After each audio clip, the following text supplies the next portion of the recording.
भारत नेपाल की सीमा से सटे सिद्धार्थनगर जिले के बढ़नी क्षेत्र में एक ऐसा मामला सामने आया है जिसने स्थानीय प्रशासन और सुरक्षा एजेंसियों की कार्यशैली पर सवालिया निशान खड़े कर दिए हैं। आरोप है कि कुछ नेपाली नागरिकों ने फर्जी दस्तावेजों और जालसाजी के जरिए भारतीय नागरिकता हासिल कर ली और अब यही लोग सरकारी मदरसे दारुल उलूम अहले सुन्नत इशातुल इस्लाम बढ़नी में सरकारी शिक्षक के रूप में पढ़ाई करवाते हैं और मोटी सैलरी उठा रहे हैं। स्थानीय लोगों ने इन अवैध घुसपैठियों के खिलाफ कई बार लिखित शिकायतें दी हैं, नेपाली नागरिकता के प्रमाण पत्र तक पेश किए हैं, लेकिन चौंकाने वाली बात यह है कि पुलिस ने ना तो अब तक इस मामले में कोई ठोस कार्रवाई की, ना ही इस मामले में कहीं किसी तरह की कोई बड़े स्तर पर पूछताछ की गई, बल्कि इस मामले को निस्तारित बताकर दबा दिया गया। इससे जनता में न केवल आक्रोश है बल्कि अविश्वास भी बढ़ रहा है। लोगों का सवाल है कि क्या पुलिस किसी हादसे का इंतजार कर रही है या फिर किसी दबाव में चुप है। सूत्रों का कहना है कि यह मामला केवल फर्जी नागरिकता का ही नहीं है बल्कि राष्ट्रीय सुरक्षा से जुड़ा हो सकता है।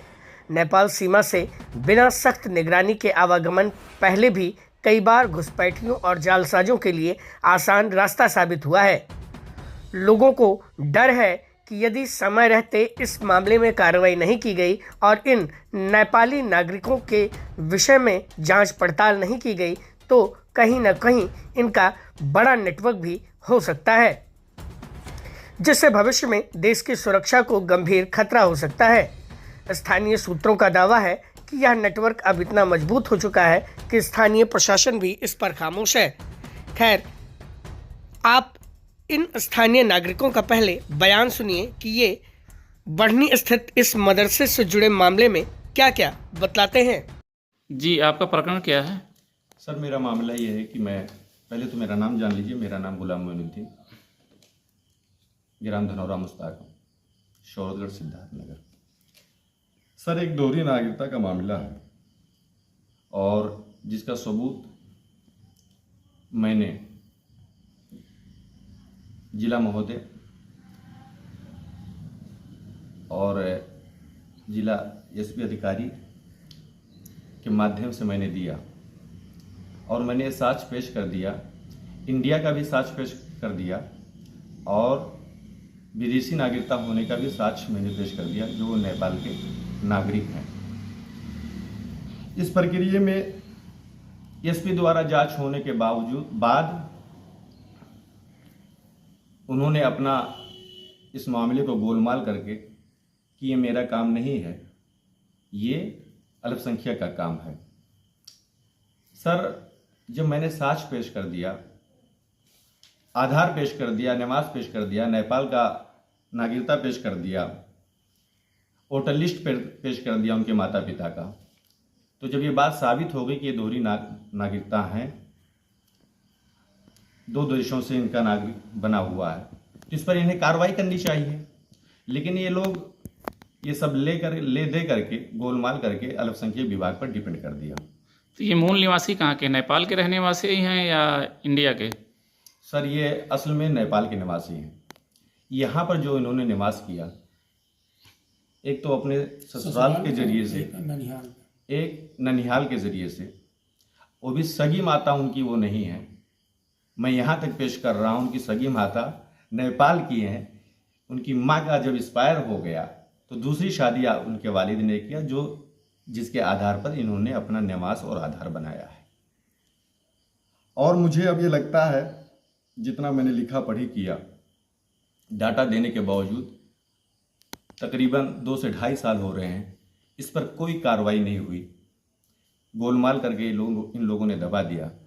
लिहाजा मैं अब ये चाहता हूँ और मेरी जो अब उम्मीद है वो सिर्फ और सिर्फ योगी जी और मोदी जी से उम्मीदें हैं और गृह मंत्रालय से मेरी उम्मीदें हैं। लिहाजा मैं चाहूँगा मेरी आवाज़ को बुलंद करके, अगर ये साक्ष्य गलत तो इस पर सख्त से सख्त कार्रवाई की जाए, उनके आधार और नमाज को निरस्त किया जाए और जो फर्जी डॉक्यूमेंट बनवा करके मोटी रकम लेकर के यूपी गवर्नमेंट से हासिल कर रहे हैं, इस पर कार्रवाई होनी चाहिए। जी, मैं अब्दुल रहीम इस विषय में कहना चाहूँगा कि इशातुल इस्लाम बढ़नी बाजार जनपद सिद्धार्थनगर में 2022 में नियुक्ति हुई थी, जिसमें 2 विदेशी नागरिकों को इन्होंने नियुक्त किया। 2023 में हमने शिकायत की, जो जिला अधिकारी महोदय, जिला अल्पसंख्यक कल्याण अधिकारी महोदय और एसपी साहब के यहाँ लोकल पुलिस द्वारा और लोकल अधिकारी द्वारा, जिला अल्पसंख्यक कल्याण अधिकारी द्वारा ले दे करके इस मामले को निस्तारित कर दिया जा रहा है, दबा दिया जा रहा है। हमारी बातों को सुनी नहीं जा रही है, जबकि ये दोनों जो इशातुल इस्लाम बढ़नी बाज़ार में नियुक्त हुए हैं वो नेपाली हैं और उनके नेपाल होने का सबूत हमने पिछली बार भी दिया था और इस बार भी दे रहे हैं कि वो लोग नेपाल के नागरिक हैं। इनका ये नागरिकता है और इनके माता पिता का ये नेपाल में वोटर लिस्ट में नाम है, इनके भाई बहन का है, इनके दादी दादा का नाम है, जो कि हमारे हाथ में मौजूद है। और हमने ये सारे साक्ष्य जिलाधिकारी महोदय, जिला अल्पसंख्यक कल्याण अधिकारी महोदय, एसपी साहब के यहाँ भी दिया था। इन लोगों ने कूट रचित तरीके से इंडियन नागरिकता बनवा ली, जो आधार और निवास के रूप में जो कूट रचित तरीके से जिला अल्पसंख्यक कल्याण अधिकारी के यहाँ और रजिस्ट्रार साहब के यहाँ जमा करके यूपी गवर्नमेंट से मलाई काट रहे हैं। मैं चाहूँगा श्री योगी जी से और प्रधानमंत्री नरेंद्र मोदी जी से और गृह मंत्रालय द्वारा इसकी सख्त से सख्त जांच की जाए और उस पर सख्ती के साथ कार्रवाई की जाए।